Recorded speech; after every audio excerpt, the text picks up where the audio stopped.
Everybody, welcome into Going Public. I am Harry McCullough.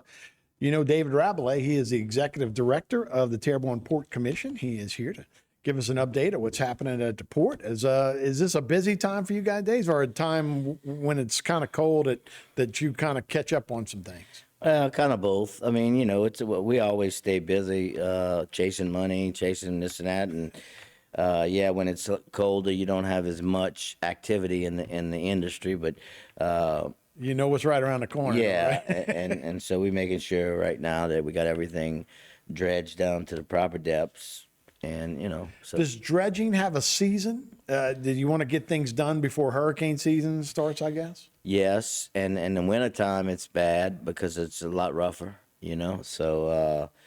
The like when they dredge the bay is on like the Gulf of Mexico. I mean, it's very volatile. So even though we when we do dredge the bay, we hire these big dredges on big barges.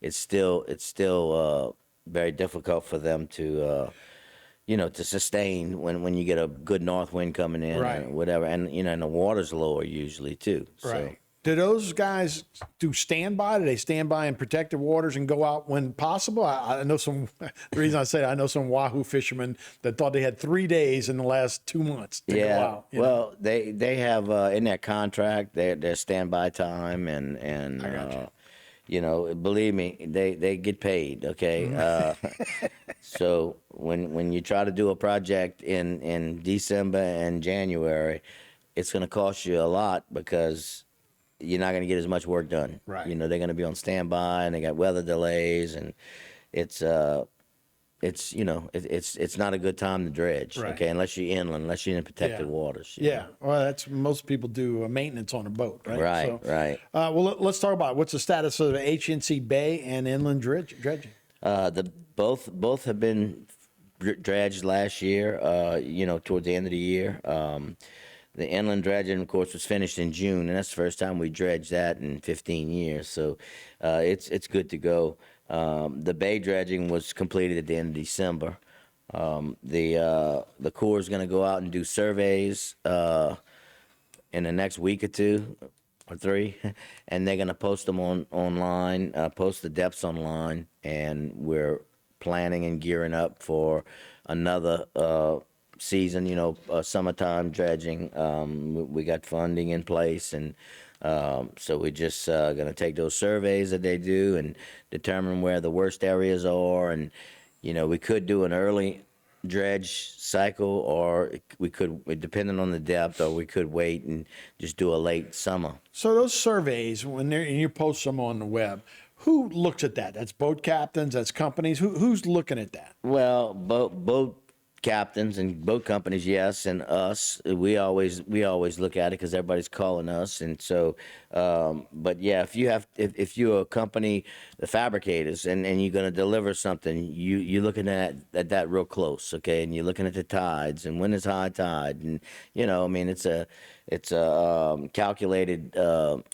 Endeavor that they do when they especially if it's a big vessel and draws a lot of water, so we and Thomasy they have all their dry docks always full, and they doing those big hornbeck boats, and they supposed to be bringing in the USS Kidd. I was about to ask you Yeah. about that. I was in Baton Rouge the other day, and they said it was going to go to a company in Houma. Yep. And that's where it's coming to the port. That's where they're gonna bring it, and they're gonna do some repair work on it and some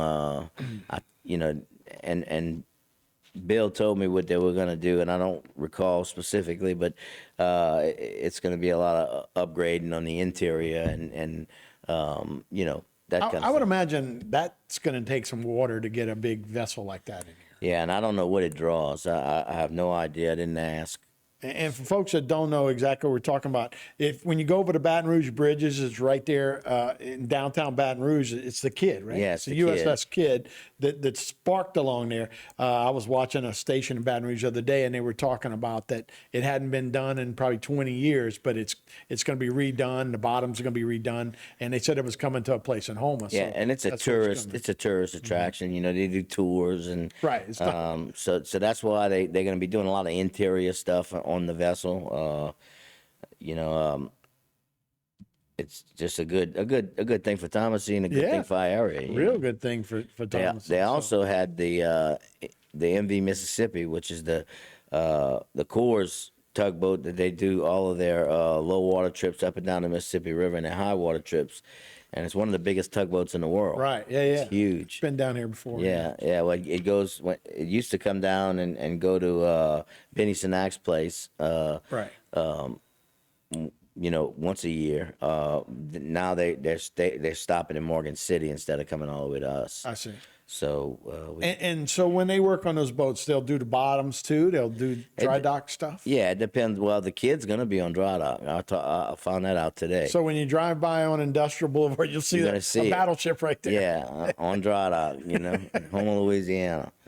So anyway, No, that'll be great to see just in town. So it will. let's talk about the update in the HNC. The deepening is progressing. Yes. So right now we've surveyed and identified 14 pipelines on the southern reach, which is from Cocodrie to the Gulf.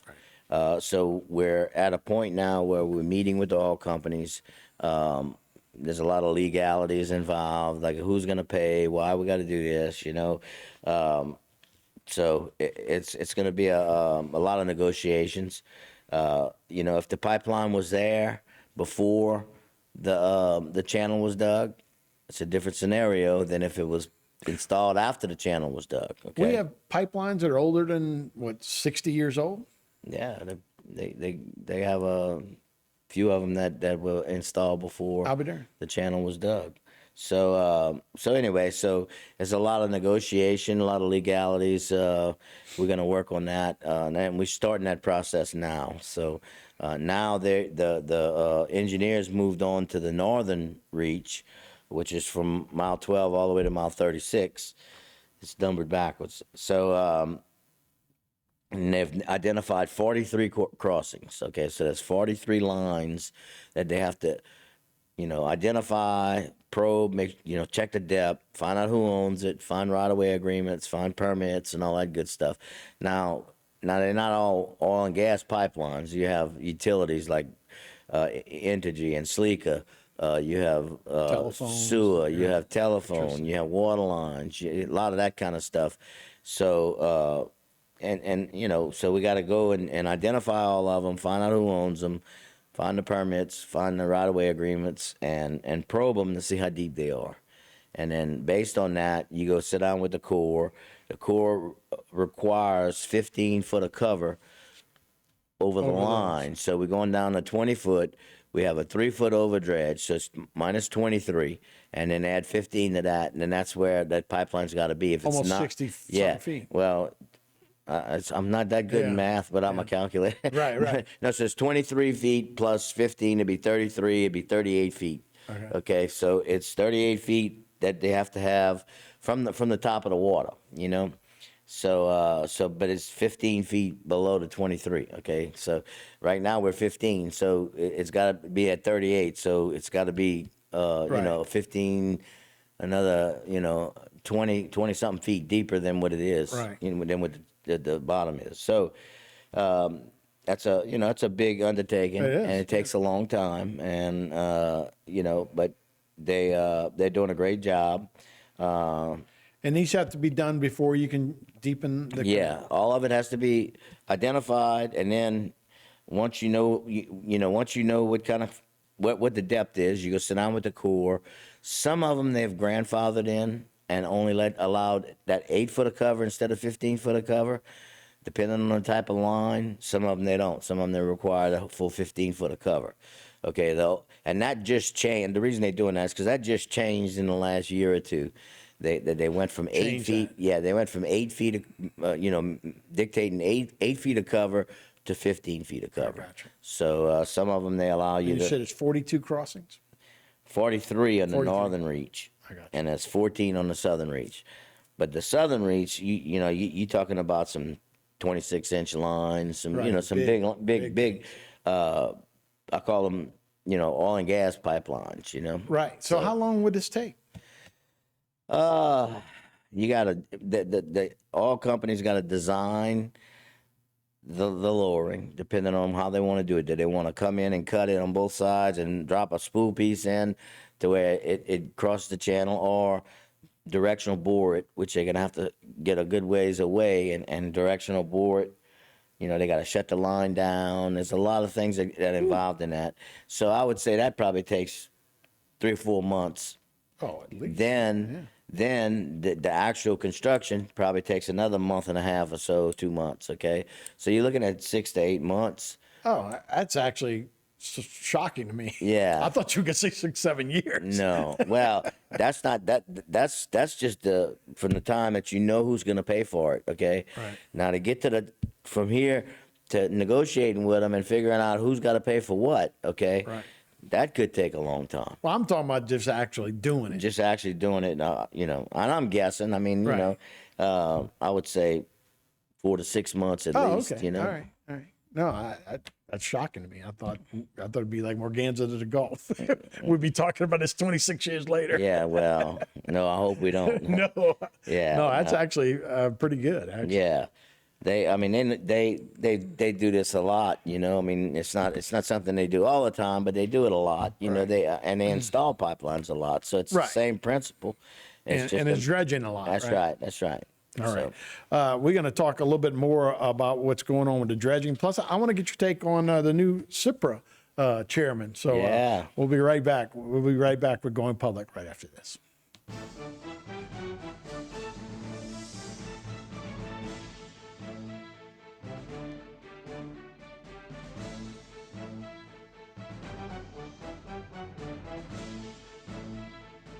Today's social media segment is brought to you by South Louisiana Bank. It's better when we bank together.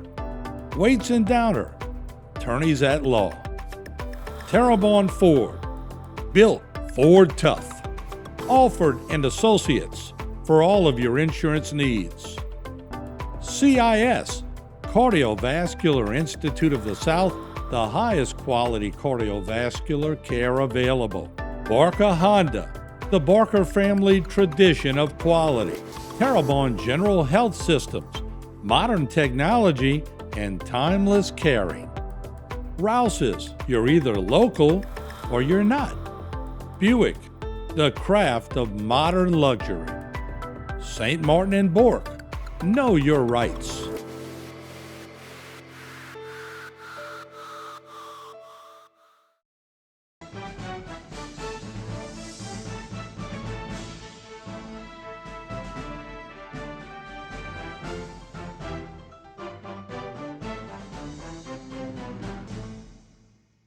Hey everybody, welcome back to Going Public. I am Harry McCullough. We're speaking with David Rabelais, the Executive Director of Terrebonne Port Commission. And what we were talking about, Gordon Dove has been announced as the new head of CIPRA, which was Coastal Protection Restoration Authority.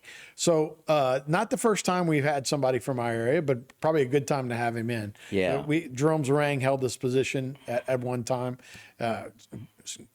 Gary Graves started doing this. Chip Klein most recently. Yeah. What do you think this does for our area? Would have Gordon in this spot? Oh, it's huge. Gardy knows this area.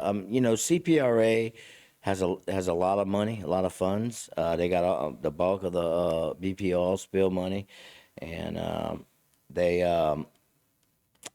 had scientists, I guess you'd call them, working for them for a long time. And a lot of times the local people that live here, that breathe here, know the best way to rebuild this or to save this. And so I think having Gordy in there, knowing what he knows about barrier islands and rocks and coastal erosion, is going to make a huge difference. I mean, and you know, not only did he appoint Gordy as chairman of CPRA, he also appointed Tony Alford chairman of the Governor's Advisory Board for Coastal Restoration. Okay, so the governor will have, or Tony will have the governor's ear. Terrebonne Parish will have the governor. And then another thing with CPRA, they appointed a guy named Glenn Leday, who's an engineer.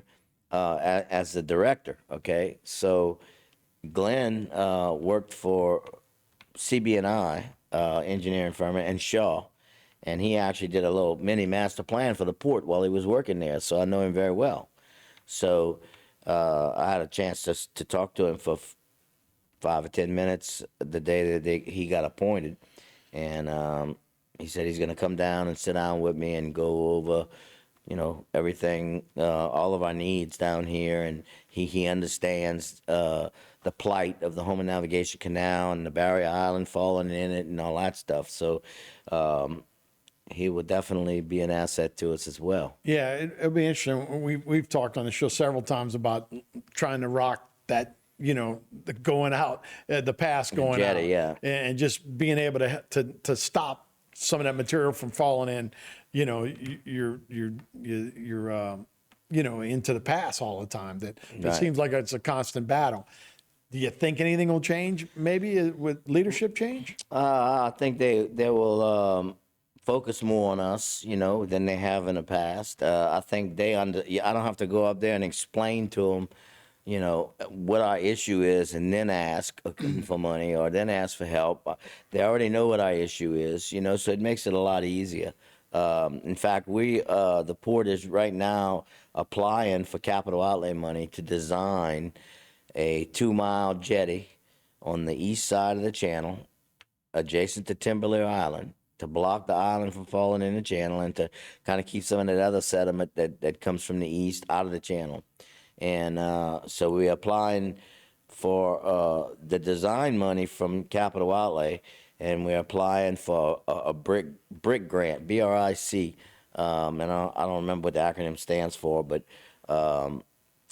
we're applying for like 16 or 17 million to build that section of jetty, and once we have that piece in, then we're gonna keep adding to it. We start on the southern end of the bay, and I want to go all the way to Cocodrie so that we can kind of cut off the east-west flow.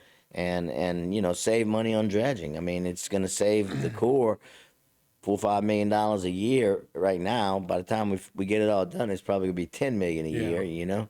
But it's something that we really need. It improves navigation. It gives you a consistent depth. When vessels or when companies want to come into Houma to get work done, they don't have to calculate, okay, we can't go this month, we're going to have to wait, so they'll be able to say, okay, we got 20 feet of water, let's go. And maintain that, keep it at 20 feet. Right. And you're competing with deep water ports, right? That's right. Somebody can go to Corpus Christi and drive right up. It's like the tunnel. I tell people, because you can't see the channel, you can't see the bottom, but it's constantly fluctuating because we have that east-west flow of sediment, okay? And if you take the tunnel, which has a fixed height, okay, I think it's 14 feet, okay?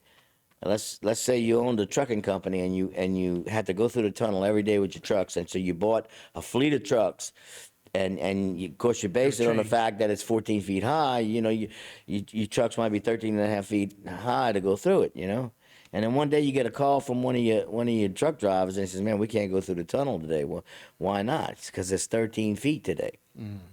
Okay.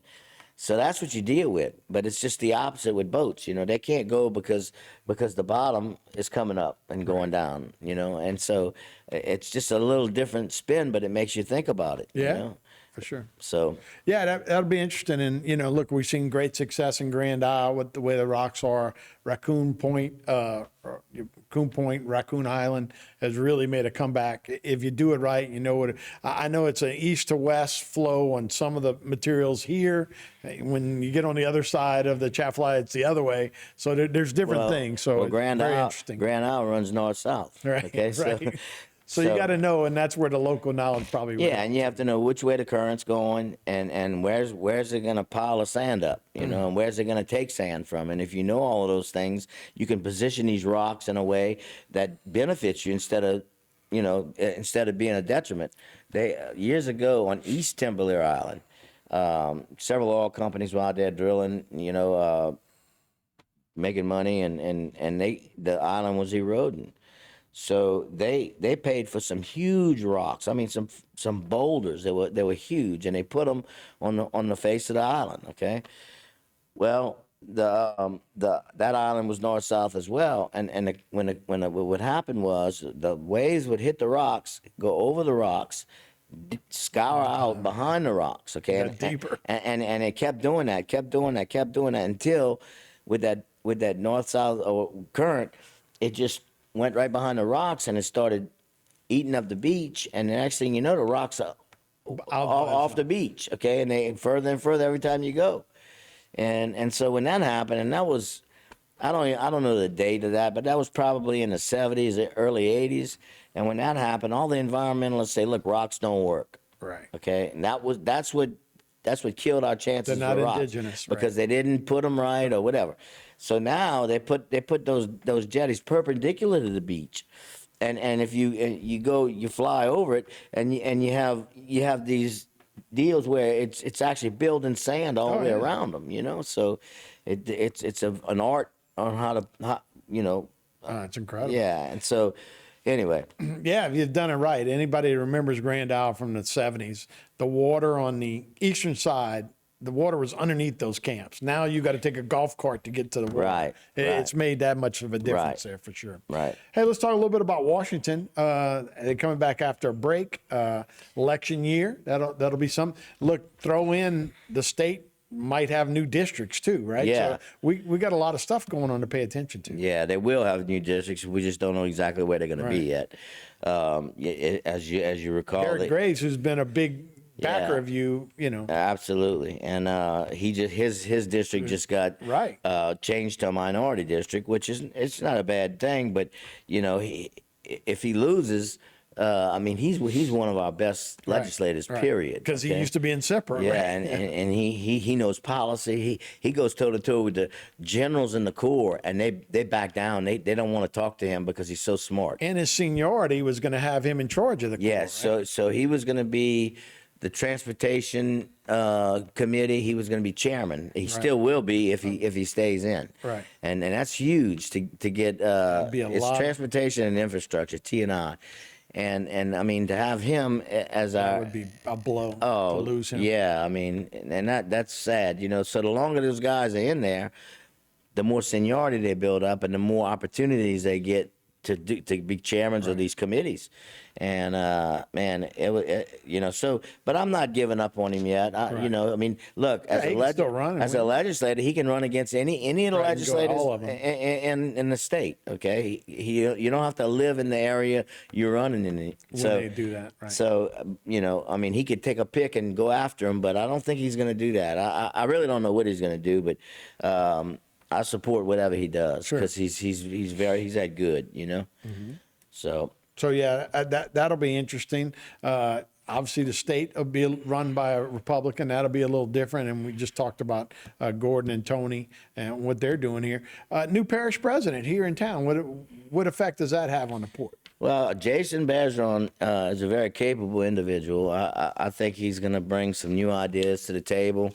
I think he'll be very beneficial to Terrebonne. He understands it. I've been knowing Jason for quite some time, and we served on some boards together.